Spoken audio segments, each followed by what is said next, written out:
Assalamualaikum warahmatullahi wabarakatuh.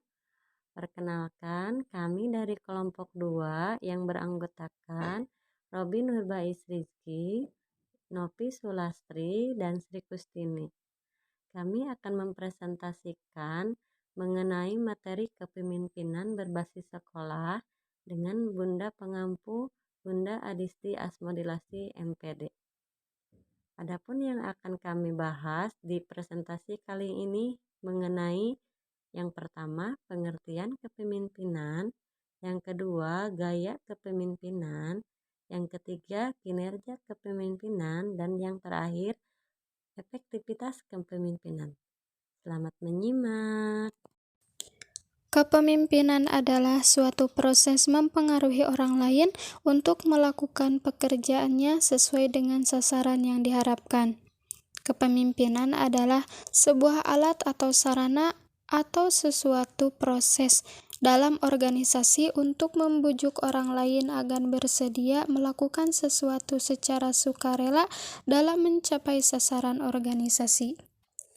Kepemimpinan itu pengertiannya lebih luas daripada kekuasaan karena kepemimpinan adalah upaya mempengaruhi orang bukan sekedar melakukan apa yang atasan inginkan tapi juga untuk mencapai tujuan atau sasaran organisasi.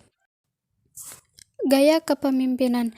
Menurut Toha bahwa gaya kepemimpinan merupakan norma perilaku yang digunakan oleh seseorang pada saat orang tersebut mencoba mempengaruhi perilaku orang lain seperti yang ia lihat. Dalam artian, gaya kepemimpinan yang digunakan pimpinan tersebut digunakan untuk mempengaruhi bawahan agar sasaran organisasi tercapai. Franklin dalam Onong Effendi mengemukakan ada 3 gaya pokok kepemimpinan, yaitu gaya kepemimpinan otokratis, kepemimpinan demokratis, dan kepemimpinan yang bebas. Kepemimpinan otokratis adalah gaya kepemimpinan yang memiliki kriteria atau ciri yang selalu menganggap organisasi sebagai milik pribadi, arogan, mengidentikan tujuan pribadi dengan tujuan organisasi, menganggap bawahan sebagai alat semata, tidak mau menerima kritik dan saran, selalu tergantung pada kekuasaan formalnya, dan lain-lain.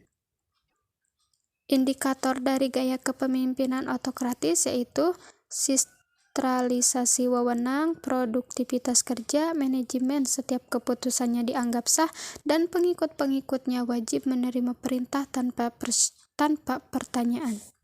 Yang kedua yaitu kepemimpinan demokratis adalah gaya kepemimpinan yang memiliki karakteristik sebagai berikut: menganggap bawahan sebagai makhluk yang termulia di dunia, selalu berusaha mensinkronisasikan kepentingan dan tujuan organisasi dalam kepentingan dan tujuan pribadi daripada bawahannya.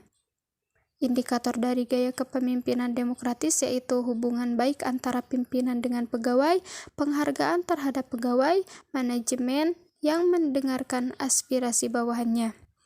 Yang ketiga, kepemimpinan bebas atau masa bodoh. Tipe kepemimpinan ini merupakan kebalikan dari tipe kepemimpinan otokratis. Dalam kepemimpinan tipe ini, sang pemimpin biasanya menunjukkan perilaku yang pasif dan seringkali menghindar diri dari tanggung jawab. Selanjutnya, kepemimpinan sifat. Sifat merupakan bawaan yang mempengaruhi segala tingkah laku, perbuatan, serta tindakan dalam mengambil suatu keputusan.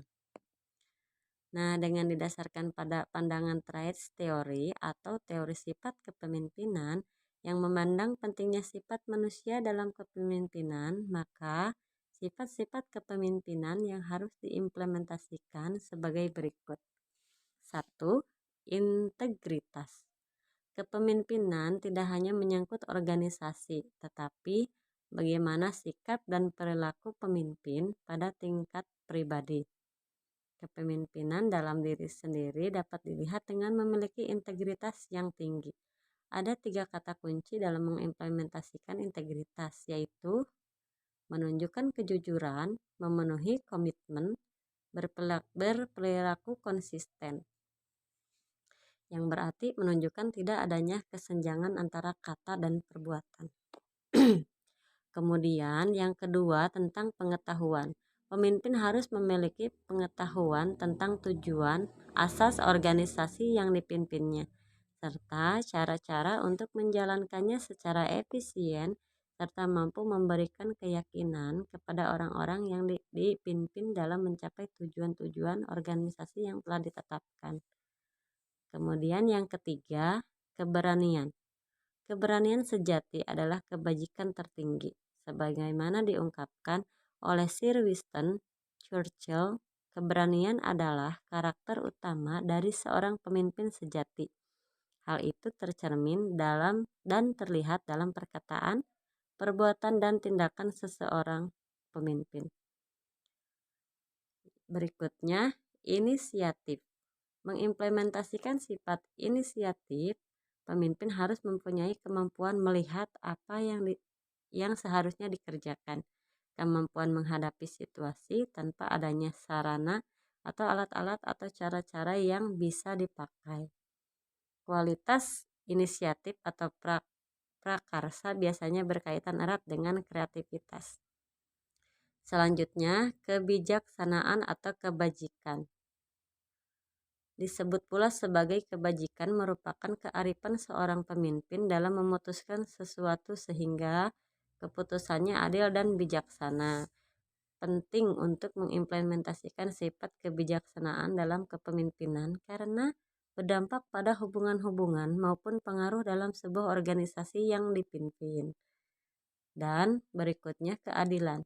Sifat adil akan selalu menjadi takaran dalam kepemimpinan. Oleh karena itu, dalam kepemimpinan sifat adil harus senantiasa terwujud dan diimplementasikan dalam menjalankan roda organisasi. Selain itu, yang kepercayaan. Kepercayaan merupakan landasan kepemimpinan. Kepercayaan orang adalah hal yang sangat penting dan merupakan suatu modal dasar bagi seorang pemimpin. Kepercayaan orang terletak pada karakter, dan karakter adalah modal sang pemimpin. Selanjutnya ada sikap. Setiap pemimpin perlu menciptakan kesan-kesan yang baik dalam kelakuan, pembawaan, dan tingkah laku pribadi pada setiap saat, sehingga berpengaruh terhadap anak buah atau bawahan. Kemudian ada tidak mementingkan diri sendiri. Ini merupakan penting untuk mengimplementasikan sifat tidak mementingkan diri sendiri dalam kepemimpinan, yaitu sikap yang tidak mengambil keuntungan dari suatu situasi demi keuntungan sendiri dengan merugikan orang lain. Dan yang terakhir ada sifat pendukung. Di sini kemampuan memutuskan, tahan, menderita, kegembiraan, loyalitas, serta kemampuan untuk mempertimbangkan. Selanjutnya yaitu kepemimpinan perilaku. Menurut Terry dalam Hidayat 2012 nomor 23 mengatakan, perilaku kepemimpinan adalah aktivitas mempengaruhi orang-orang untuk mencapai tujuan kelompok secara sukarela. Adapun menurut Kunz dan Daniels tahun 1981 dalam Hidayat 2012 nomor 23 juga menyatakan bahwa perilaku kepemimpinan adalah upaya mempengaruhi orang-orang untuk ikut dalam pencapaian tujuan bersama. Karena kepemimpinan selalu berhubungan dengan bawahannya, maka bawahan sangat memperhatikan bagaimana pemimpin memperhatikan mereka. Sedangkan menurut Miswan 2012 nomor 6, perilaku kepemimpinan yaitu gaya kepemimpinan yang fokusnya tidak pada sifat-sifat atau karakteristik pemimpin, tetapi pada tindakan interaksi terhadap orang-orang yang ada di sekitar kerjanya dan pada sekelompok orang atau bawahan. Yang pertama yaitu kepemimpinan dalam peningkatan kinerja. Kepemimpinan yang tepat sangat diperlukan untuk mengembangkan lingkungan kerja yang kondusif dan meningkatkan kinerja sehingga diharapkan akan menghasilkan produktivitas kerja yang tinggi. Yang pertama ada disiplin. Menurut Siagian menyatakan bahwa disiplin adalah salah satu tindakan manajemen untuk memotivasi anggota organisasi untuk memenuhi sebagai salah satu ketentuan tersebut. Dengan kata lain, disiplin pegawai ialah dalam satu bentuk yang pelatihan dengan usaha membentuk pengetahuan serta berusaha memperbaiki.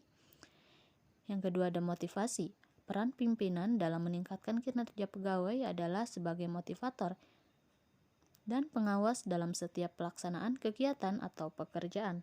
Serta yang ketiga ada penghargaan.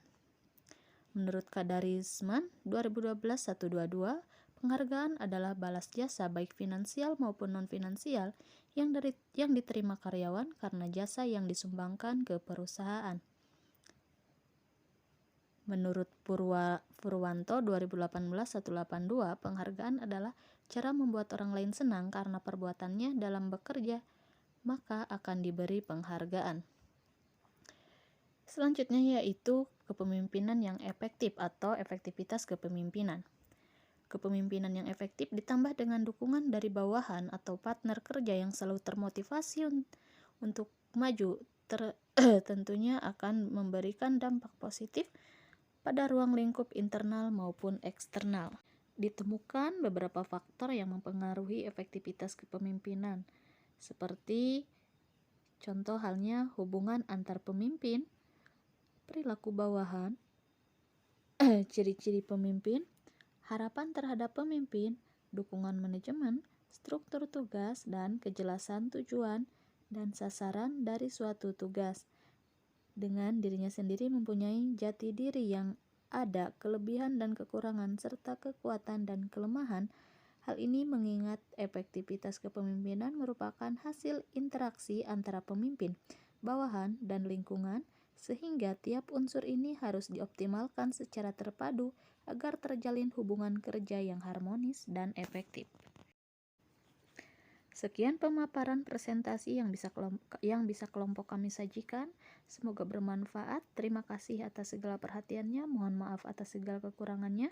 Wassalamualaikum warahmatullahi wabarakatuh.